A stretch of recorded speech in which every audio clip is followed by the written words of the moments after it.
is good to be back in Virginia. I know some folks may not think so, but this looks like the real Virginia to me.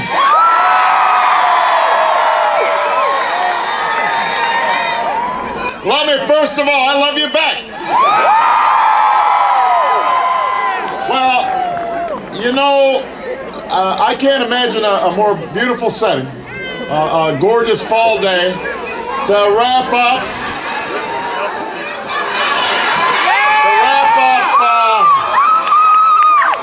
Excuse me back there, there are just some ladies up here who are misbehaving.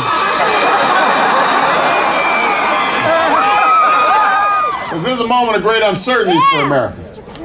The economic crisis we face is the worst since the Great Depression. Businesses large and small are finding it impossible to get loans, which means they can't buy new equipment or hire new workers, or even make payroll for the workers they have. And we've lost more than 750,000 jobs this year. Wages are lower than they've been in a decade, at a time when the cost of health care and college have never been higher. It's getting harder and harder to make the mortgage or fill up your gas tank or even keep the electricity on at the end of the month. And at this rate, the question isn't, are you better off than you were 4 years ago? It's, are you better off than you were 4 weeks ago? But here, Virginia, here's what they don't understand. With the economy in turmoil and the American dream at risk, the people don't want to hear politicians attack each other.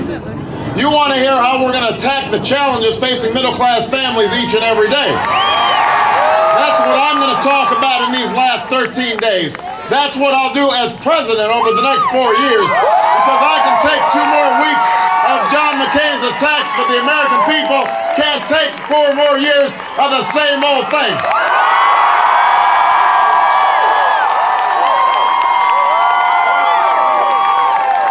Here's what we've got to do short term.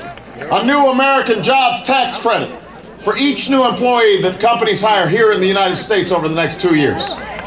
We'll stop giving tax breaks to companies that ship jobs overseas, give them to companies that are creating good jobs right here in Virginia.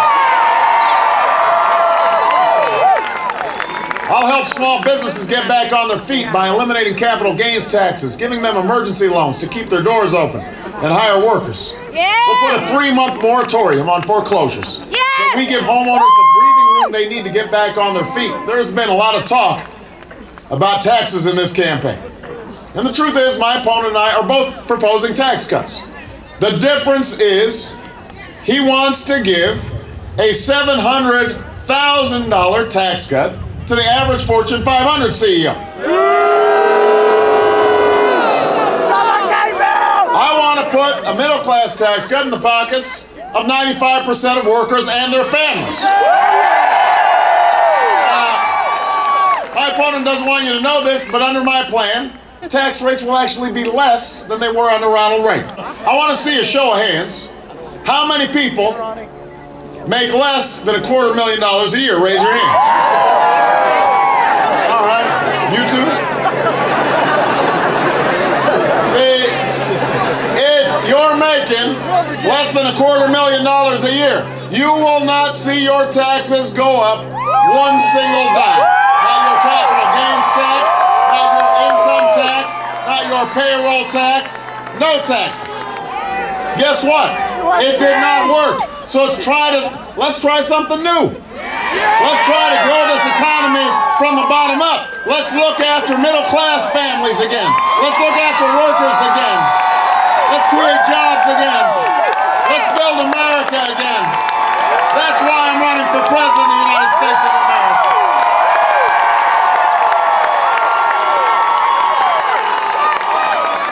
As president, I will invest $15 billion a year in renewable sources of energy. We can create 5 million new green jobs over the next decade. Jobs that pay well and can't be outsourced. We'll open up those old factories that have closed down to start building solar panels and wind turbines, and we'll build the fuel-efficient cars of the future. We won't build them in Japan or South Korea, we'll build them right here in the United States of America.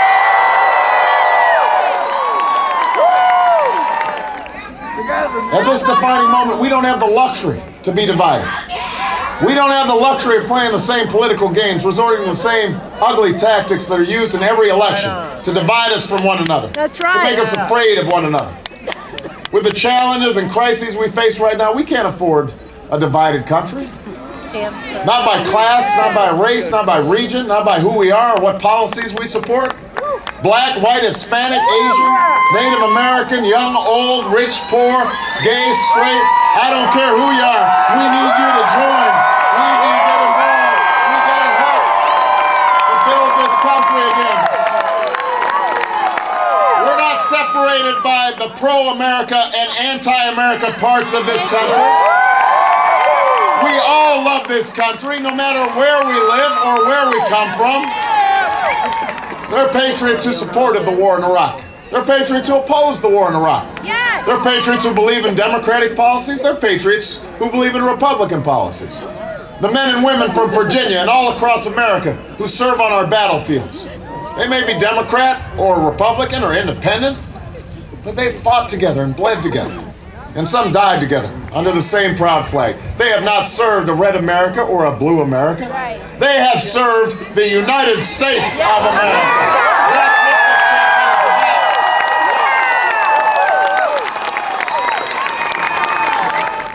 about. I'm running for president right now because that's the country we need to be right now. The country and the dream it represents are being tested in a way that we haven't seen in nearly a century.